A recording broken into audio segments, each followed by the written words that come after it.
bless po sa ating lahat at welcome po sa aking channel.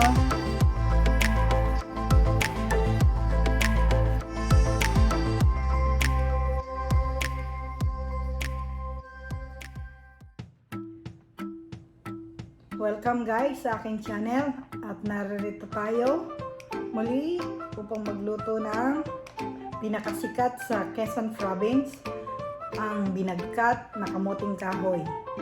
Ito ay sa kasabihan nila na hindi nawawala sa anumang okasyon nila doon. Ito ay pinakasikat sa kanilang handaan, hindi nawawala. At ito ang mga ingredients niya guys. Kamuting kahoy. At ito ay nabili ko sa Asian market. Ito ay frozen na.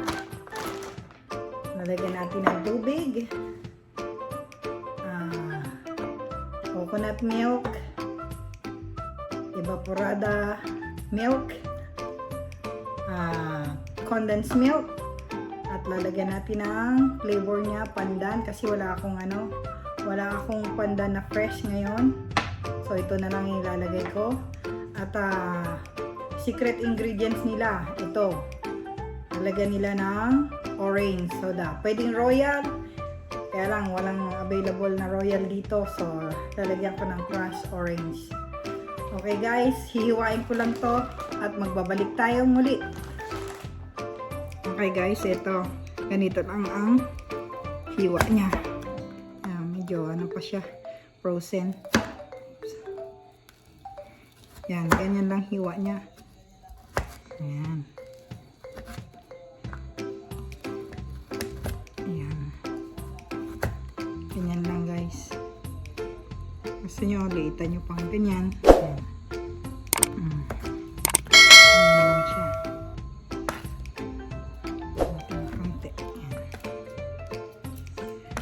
Ganyan lang guys.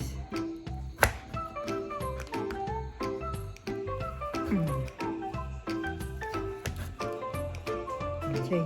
Yes. Okay, huwain ko lang to. Balik tayo. At heto na guys. Nahiwa ko na siya ng ganito lang, pahaba-haba, na maninipis. Ayan. At isa pa palang ingredients. Ito. Lalagyan natin ng butter or margarine kung meron kayo. Ayan guys, mag-umpisa na tayo magluto. Ito na guys. Sasalin ko na dito sa bago kong tipal na cookware. At ito ay naglalaman ng 16 cups. Ayan, bibinyagan ko na rin siya. Ito is sasalin ko na, wala pa siya, hindi ko pati na-turn yung turn on yung stove. Lalagay muna natin lahat para hindi siya sunog. Ayan guys. Tapos lalagay ko na yung 1 cup na water. Ayan. Ayan. Lalagay ko na rin yung gata niya. Ayan.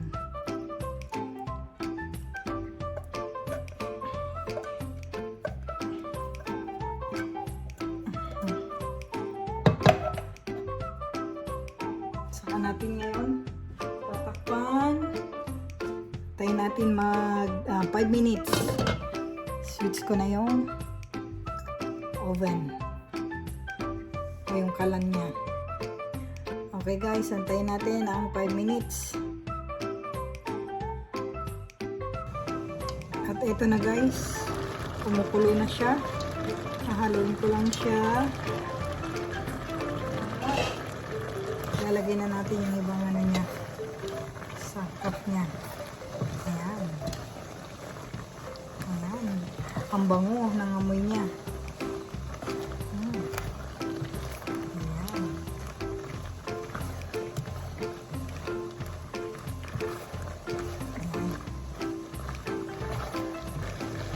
Lalagay ko na rin yung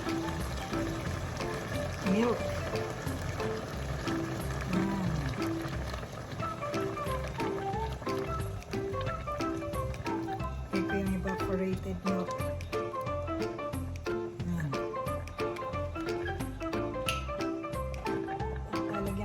siya ng condensed milk. Pero hindi ko to ilalat. Siguro half lang nito. Ayan. At di ko na rin siya lalagyan ng sugar. Kasi ito matamis na. Pangit naman ang sobrang tamis. So, nasa sa inyo na yung kung gaano katamis ang gusto nyo. Ayan. At ilalagay ko na rin ang 6 tablespoon ng butter. Or kung may margarine kayo, pwede rin. Ayan.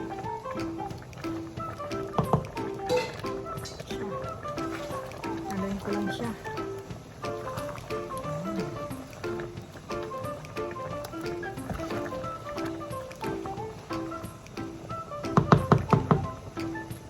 Ilalagay ko na rin ang kanyang pandan flavor. Yan, siguro 1/4 teaspoon lang. Yan. Yan.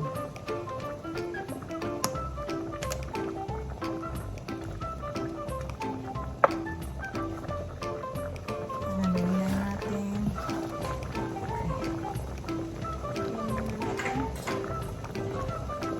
Kung tama na sa tamis.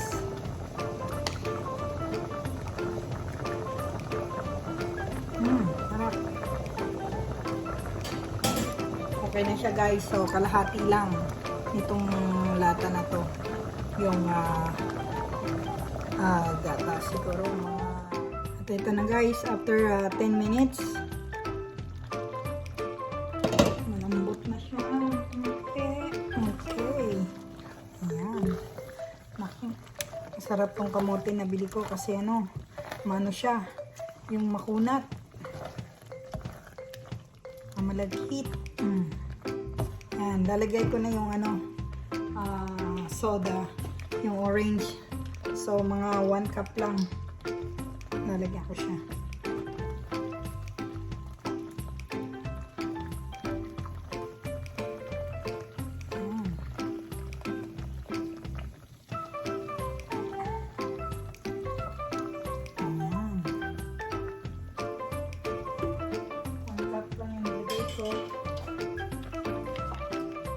Haluin natin. Ayan. Ganda ng kulay niya.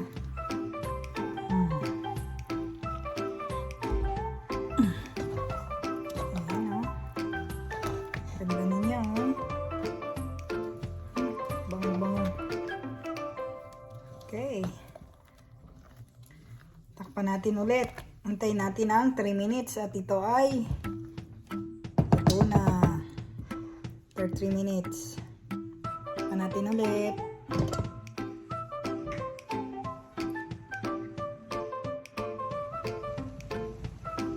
Ito na guys, after 3 minutes. Luto na po siya. Ayan. Ayan. Masarap yung may sabaw-sabaw. Kasi paglamig nito, mamaya matutuyo yung sabaw niya. Kaya gusto ko ngayon may sabaw-sabaw pa. Ayan. Ayan siya. Maglalagay na ako sa lalagyan. Ahangin ko na siya guys. Ito na. Bango-bango. Okay guys. Ayan. Nalagay na tayo guys. Kumanda pa kulay niya guys. Dahil sa nilagay nating orange.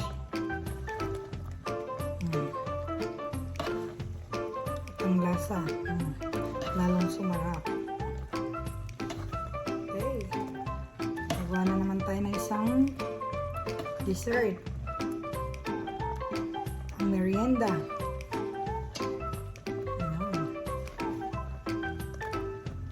Ano siya guys. Ito na ang finished product niya. Ang binagkat na kamuting kahoy na sikat sa Quezon Province. Sana ay nagustuhan nyo at naway gayahin nyo ito. At simple lang ang kanyang mga recipe. Salamat guys sa inyong panonood.